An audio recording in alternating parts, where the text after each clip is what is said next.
Good afternoon. It's Rasa Von Werder, Guru Rasa, speaking to you from Mother God Church.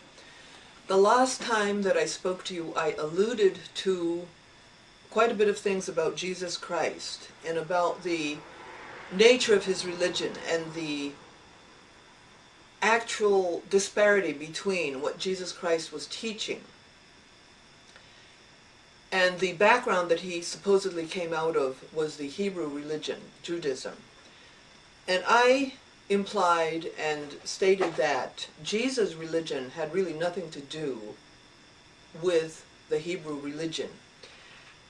And Jesus was actually teaching yoga and matriarchy. Now, something happened since the time I gave that lecture, which was lecture number 3. And in that, I took a look at YouTube and I found something very amazing. On YouTube, I found evidence, I found books, I found research about the things that I was speaking of with empirical research, specific, strong, deep research about what Jesus really did outside of his Jewish community, where he really went, where he really studied, what he really did. And some amazing things have come about through this, which I want to share with you today. One of the things that I stated was that Jesus went to India.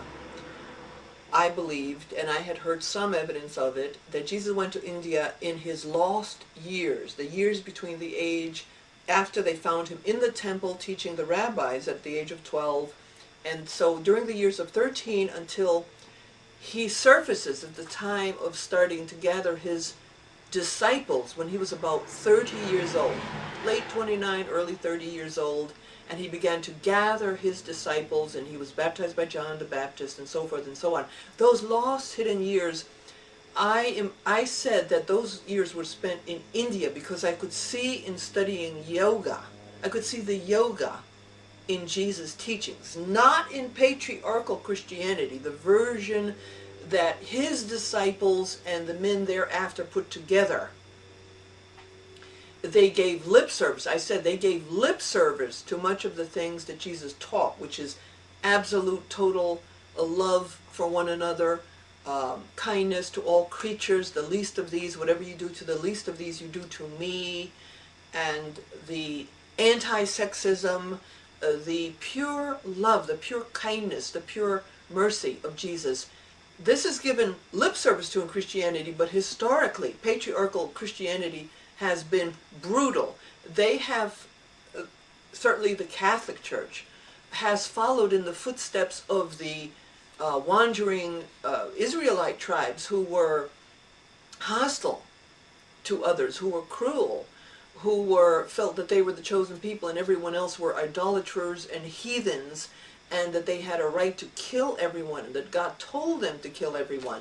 So what I'm saying is that once patriarchal Christianity got hold of Jesus' message, they obliterated the truth of it, and they acted more like the ancient Hebrews than what Jesus Christ taught. I mean, you're talking about crusades and inquisition as the two big standouts of hypocrisy, cruelty, genocide, and just out and out filthy, dirty killing and torturing of people. These items were not things that Jesus taught. They were the exact opposite of what he taught. You see, that's what I'm saying here. So let's go into what these documentaries, which I saw on YouTube, are teaching, and I did not see them until after I put together number 3. Now, the references are, there is one YouTube video called Jesus in India. Jesus in India. Then there's another one, a 3-part BBC documentary called Jesus in Kashmir, India. Jesus in Kashmir, India. Kashmir, India. A BBC documentary in 3 parts on YouTube.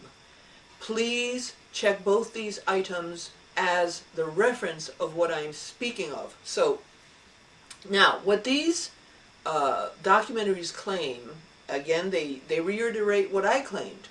The 3 wise men who came to the babe that was born in Bethlehem. Who were these three wise men from the east? And they are known as astrologers. Astrologers. They saw in the stars that this special great soul would be born.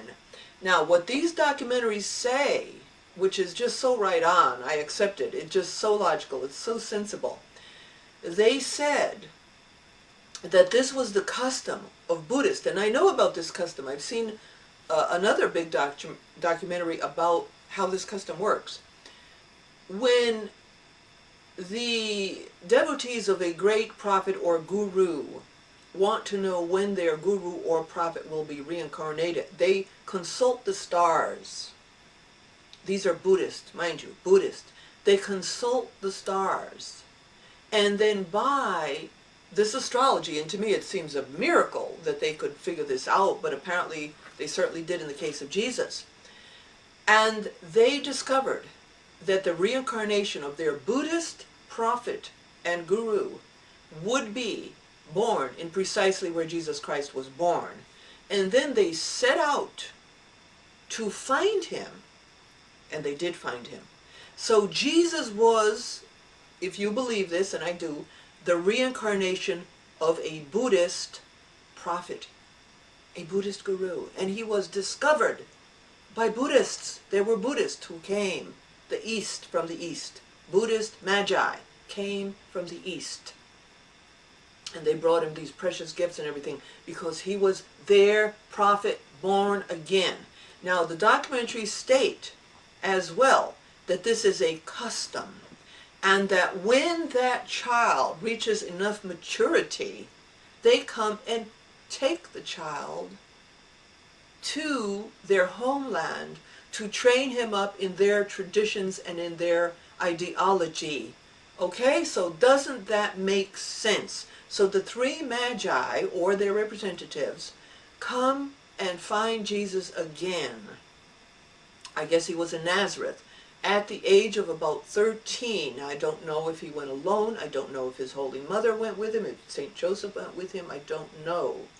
It seems to me that there's a possibility that St. Joseph and Holy Mary went with the Lord, that they wouldn't just give him up to these people and let him go alone, all right? So they took him, and they took him to a place where Buddhism is taught, where Buddhist traditions are taught, where he would have imbibed. Now, he was already a spiritual genius because he was already teaching the rabbis at the age of 12, where his parents discovered him, where he had disappeared. So he is already born a spiritual genius, but apparently even a genius has to develop further through knowledge, information, ideas, teachings, healing, the craft of helping humanity, and so on and so forth. There's a lot to it.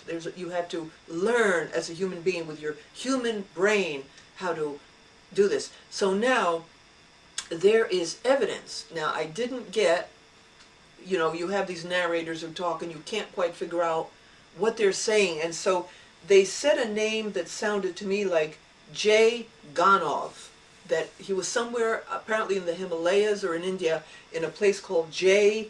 Ganov, and they don't spell it for you, so I'm not sure if that is the precise idea. According to this Jesus in India documentary, there was a man from Germany named Folger Kirsten. I don't have the spelling, only the hearing. Folger Kirsten. I wrote it down, Folgerkirsten. Folger Kirsten went and followed the footsteps of Jesus, and he said many items that he researched for 5 years diligently. For 5 years he researched, and he said that there were many documents that testified to the fact that Jesus Christ was in India. He said that there were 21 full documents, not counting the many buildings that had names.